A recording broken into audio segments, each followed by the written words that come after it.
The moment my phone buzzed at 11,047 on a Tuesday night, I already knew something was wrong. Not the kind of wrong you can explain with logic, just that cold, hollow feeling that starts somewhere behind your sternum and spreads outward before you've even read the screen.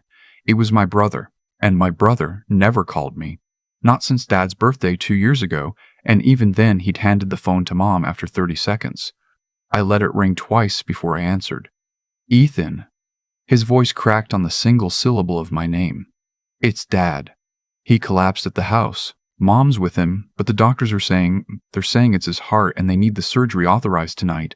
Or, which hospital? I was already sitting up in my hotel bed in Austin reaching for the light. Austin Region for the light. Austin Regional, he was visiting you this week, remember? He flew in yesterday. I pressed my hand flat against the nightstand to steady myself. Dad had flown in to surprise me. He'd texted me that morning about dinner the next night. Smoked brisket. His words exactly. I'm 20 minutes away, I said. I'm coming right now. Ethan, wait. My brother's voice shifted. Not softer. Something else. More careful. The surgery team needs a deposit authorization before they'll schedule the OR. It's a private cardiac center, the best one in Austin. You know how Dad is. He doesn't trust public hospitals. I was already pulling on my pants. How much? 300,000. Tonight, before midnight, or they give his slot to another patient. $300,000. Before midnight. I looked at the clock. It was 11:49. I want you to understand something about who I was at that moment.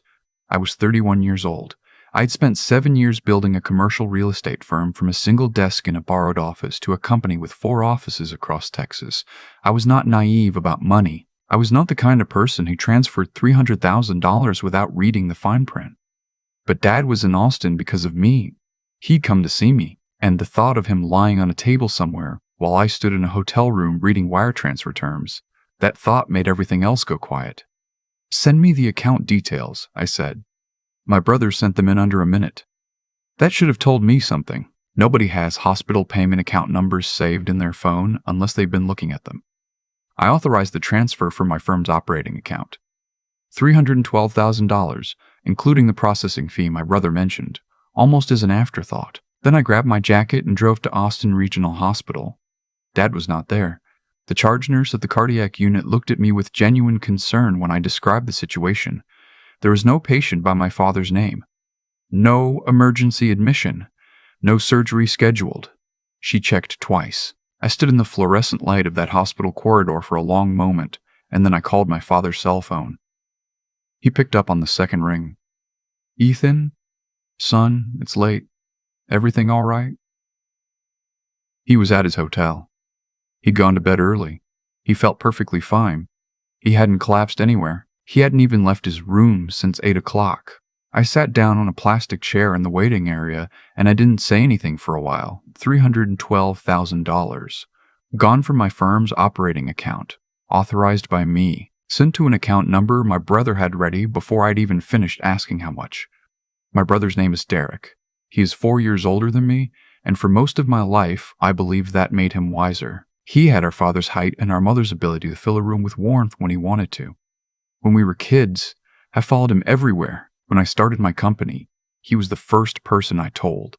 Sitting at the kitchen table at our parents' house in Denver, and I remember he'd clap me on the shoulder and said he was proud of me. What I didn't know then, what I was beginning to understand sitting in that hospital waiting room, was that Derek had been watching my company for years the way a man watches something he believes should belong to him. I didn't call him back that night. I called my lawyer instead. Then I called my firm's CFO, a woman named Patricia who had been with me since year 2 and who answered her phone at midnight without complaint. I told her to freeze all outgoing transfers from every account and to get me a full log of every authorization request from the past 72 hours. Then I drove back to my hotel, and I sat at the desk by the window and I started to remember things.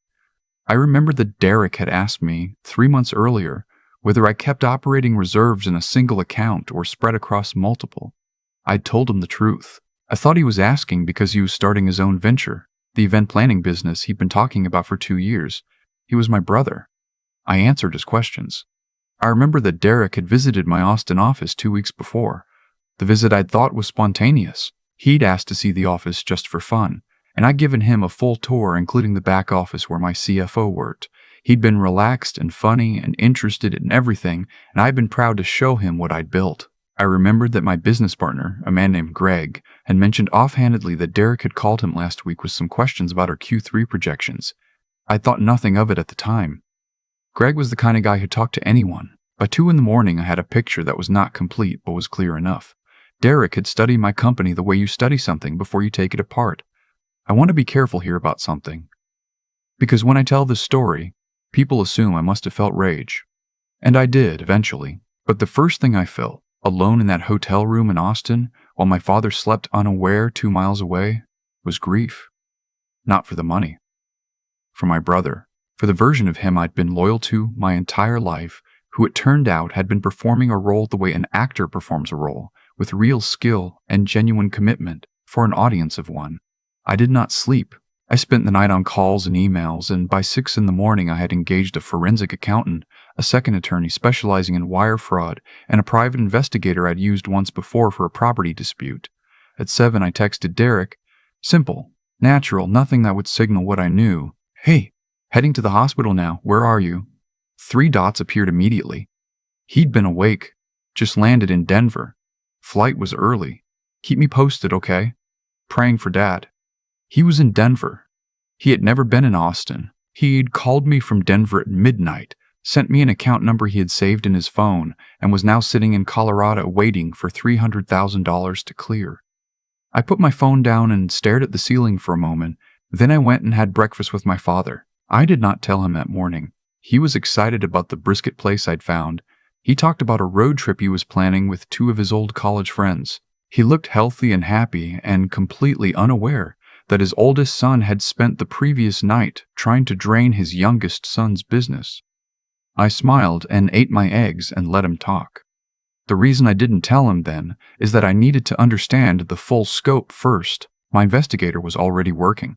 My forensic accountant had flagged 3 additional suspicious inquiries made to my firm's banking contacts over the previous 6 weeks, inquiries that had come through channels connected to Derek's email address, disguised as vendor verification requests. This had not been a single impulsive phone call.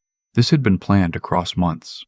What Derek had not planned for was a wire transfer protocol I'd quietly implemented 14 months earlier, after a phishing attempt had nearly compromised a client escrow account. The protocol required a secondary authorization for any transfer over $250,000, an authorization that had to come from Patricia's device, not mine. Derek did not know about Patricia's protocol. The transfer I'd authorized from my hotel room had gone into a 48-hour hold automatically. The money had never actually left. When Patricia called me at 8 that morning, I could hear the relief in her voice before she even spoke. The hold flagged it, she said. I've already reversed the authorization and locked the account. The funds are secure. I thanked her. Then I sat with that information for a moment. $312,000 still in my account. My brother in Denver believing he had it. And a window of time, 48 hours, maybe less, before he checked the receiving account, in which I could move very carefully and very deliberately. I spent that window well.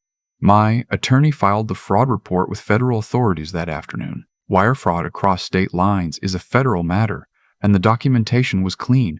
My phone records, the account details Derek had sent, the transfer authorization timestamp, the PI's confirmation that Derek had been in Denver the entire time. My brother had not bothered to use a proxy account. The receiving account was registered to an LLC that took my investigator approximately 4 hours to trace back to Derek's home address in Denver. I also called my parents' estate attorney. This is the part that required the most care, because what I was about to share would change things in ways that couldn't be undone. The estate attorney had known our family for 20 years. He listened to everything I told him, and he was quiet for a long time afterward. Your father needs to know, he said finally. I know. I want to be the one to tell him. How are you holding up? I thought about that honestly. I'm okay, I said. I think I've been preparing for this for a long time without knowing it. I told my father that evening. We were at the brisket place he'd been looking forward to. We'd ordered and the food had just arrived, and I thought, he deserves to hear this somewhere comfortable, not in the lawyer's office, not over the phone. I told him everything from the beginning. The phone call, the account number, the hospital, Patricia's protocol, the federal report, all of it. My father is not a man who shows emotion easily. He built his own business, a manufacturing company in Denver, starting in his late 20s, and he has the particular stillness of someone who learned decades ago that panic is expensive. He listened to everything I said without interrupting, and he ate his brisket slowly, and when I finished, he set down his fork and looked at the table. "How long?" he said. "Not how long. The earliest contact I can document is 8 months ago." He nodded. He picked up his fork again and then put it back down. "The LLC is his? His name is the registered agent, yes." Another silence. "Then he has a daughter." "I know, she's 7. "I know she's 7. I didn't say anything to that. There wasn't anything useful to say." My father looked up at me then, and his eyes were tired in a way that had nothing to do with the hour. "You didn't tell me this morning," he said. "You sat across from me and talked about road trips. I wanted to be sure first, and I wanted to be sure first, and I wanted you to have a good breakfast." He almost smiled. "It didn't quite make it. Your brother used to say you were too careful about everything." He paused. He meant it as a criticism. I know. He was wrong. We sat there for a while after that without talking, and a couple at the next table laughed loudly about something, and the restaurant went on being warm and ordinary around us. Derek called me 2 days later. He sounded calm, casual. He said he'd been thinking about Dad and hoping everything had worked out with the surgery. "Dad's perfectly fine," I said. "Never needed surgery. You knew that when you called me." A pause. Brief. Practiced. "What are you talking about?"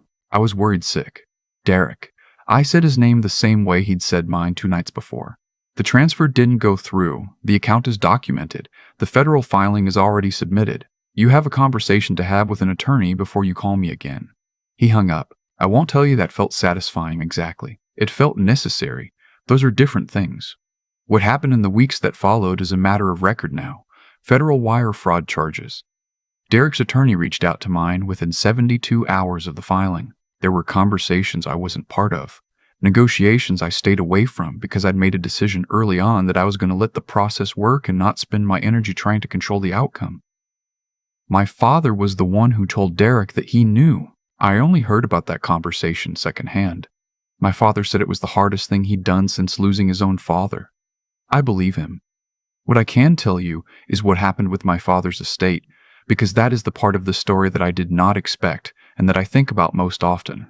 3 weeks after that dinner in Austin, my father called me from Denver. He'd had a meeting with his estate attorney, his own, not the family one, and he'd made some changes. "I'm not cutting him out entirely," he said. "He has a daughter. But I want you to understand that I see what you've built, Ethan. I see how you've built it, and I want the company to be in safe hands when the time comes." He didn't elaborate beyond that. He didn't need to. I understood what he was saying, and I understood that it had cost him something significant to say it.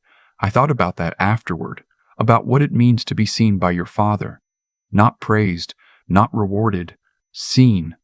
There's a difference that's hard to describe until you felt both sides of it. The company is doing well. Patricia got a raise and a title change. My Austin office handled 2 of our best quarters last year. I still think about Derek sometimes when I'm driving between sites, or late at night when the work is done and the city is quiet outside the window. I don't think he's a monster. I think he made a calculation, and the calculation was wrong. And I think he made it because he'd spent years comparing himself to me and found the comparison painful, and pain can make a person do things that would have been unthinkable to them at 7 years old. I think about his daughter sometimes too. She's 7. She didn't calculate anything. The hardest part of doing the right thing is that the right thing isn't clean. It doesn't leave everything the way it found it. It leaves marks on people who didn't choose to be part of the story, and you have to carry that even when the outcome is just. I carry it. Some days it's heavier than others. But the money is still in the account. My father is alive and well and planning that road trip. Patricia's protocol is now standard at all 4 offices, and every time I sit down at my desk in the morning and look at what 7 years of careful, stubborn work has built, I feel something that isn't quite pride and isn't quite peace but lives somewhere between the two. It's enough. Most days, it is more than enough.